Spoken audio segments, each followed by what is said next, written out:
Hello everybody and welcome back to another vehicle related video here on my channel. Let's actually keep this intro very short and sweet just because I have been sick and I also have to get ready for work in a few hours. I don't even know how many months it's been. It's been a few months. Recently I've been getting in my truck. There's been a leak. Sometimes there's standing water 1 inch to maybe 2 inches. I don't know exactly when it started, but it's bad enough that part of my carpet is just a never-ending musty smell. Smells gross, terrible. We all know how that is sometimes. Leaks are absolutely probably one of the worst things besides maybe wire gremlins with vehicles. A few months ago, I deep cleaned my truck fully. Carpet, seat, you name it. Everything was extracted. It was wet. I extracted as much water as possible, but you know, it was still technically wet. I was almost done when all of a sudden it started pouring down, raining. I think it rained for about 2 days. I had to roll up my windows because at the place that we were staying at the house before we bought this house, we didn't have a garage that I could just ship her into. So pretty much she sat for about 2 days or until the rain stopped with her windows up, and I noticed a more musty smell. I thought that was my fault. I re-deep cleaned her. The smell went away. We didn't really have too much rain because then it turned into winter. We were snowing more than anything. We got into this house. For the most part, everything was good until I started parking on the drive. Our drive is very steep. This section of our drive, like our actual driveway, because we have a long drive technically, but where we park our cars, you're nose diving, or if you pull in, you're pretty much doing about this angle. It's one of those where randomly my truck started leaking and holding water again, and this started, I think, with the passenger front floorboard. It was like 1 inch to 2 inches of water. Vehicles technically don't like to sit on hills, so we tried in a flat area. Well, then we had flooding here in Kentucky for about like 2 weeks. It was raining, or a week it was raining just recently, and I knew it. I knew she was going to be filled with water. She again had 1 inch to 2 inches. So my husband and I, we stripped everything out of her, trying to figure out if it was the weather stripping that was bad, because that's what a lot of the common issues are, is it's leaking because of either the cowl under the hood, big black plastic that's right in between your windshield and where your hood actually opens, where the hinges are. Maybe that could be clogged up, or for some reason it's leaking in there, going out underneath the dash. Obviously the weather stripping, I don't have a sunroof, but a sunroof is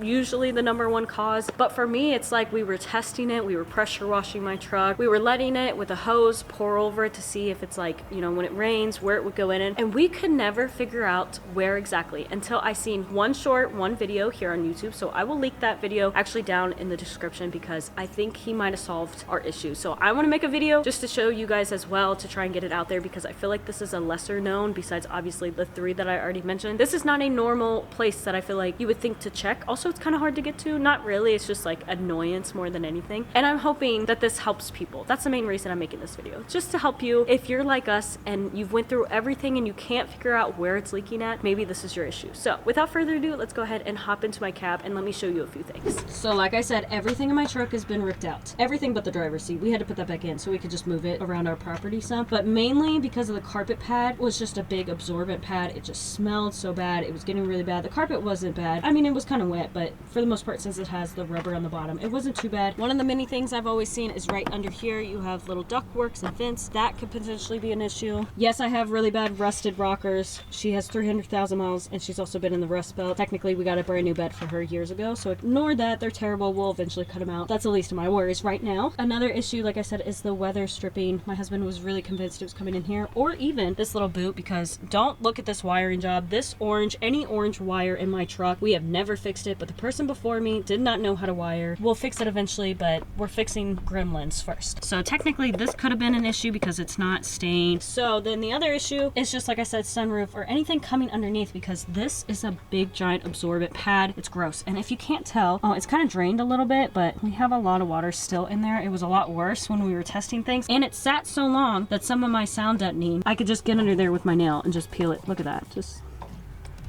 That's how long it sat. This is all a mess back here, so ignore that. I'm so sorry. This guy said that these vents right here, the cab vents, could be the problem where they are leaking. Well, we tested it with my seats still in, and also you have like a padding against here. It's very similar to this, and so we took everything down, everything off, got behind here to look at mine, and pretty much we had to take mine out because they're supposed to be rubber. They're supposed to be flaps. You can see where it's been leaking because it has water on it. Let me show you the other one. Don't ask me why it has a zip tie on it. I didn't do that. We found it like this, but this is technically what it's supposed to have on it. It's supposed to have those rubber. And look at my, let me see if I can do this one-handed. Look at how my rubber feels.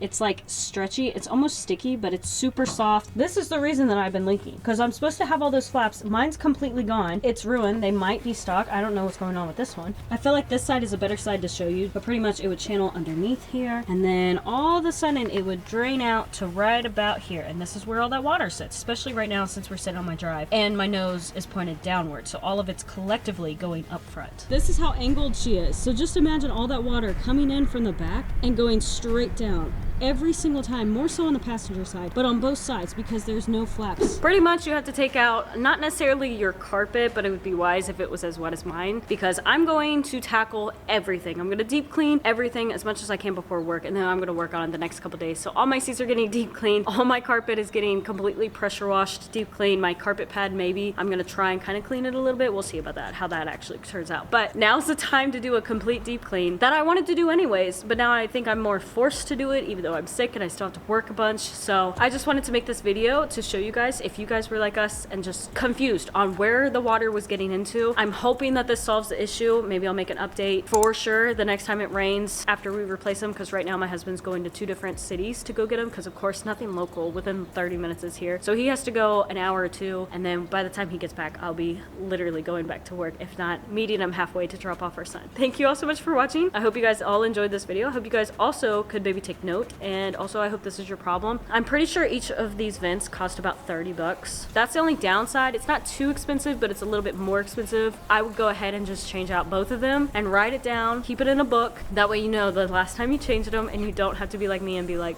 these might be stock. But thank you all. I hope to see you in another truck related video maybe. I don't know. God bless. All right, everybody, both of these are in. They're both brand new, and as you can tell, they both, since they're brand new, are not see-through. They both have the rubber. So much better. So a little trick apparently to get these in the correct way, instead of trying to go in between up here from the cab and the bed and going up, try going from the bottom. I guess it makes it a lot easier. That's just a little trick. I guess to each their own, but definitely they go from the outside and you push them in towards the actual inside of the cab. So let's hope this is the only reason that this is leaking.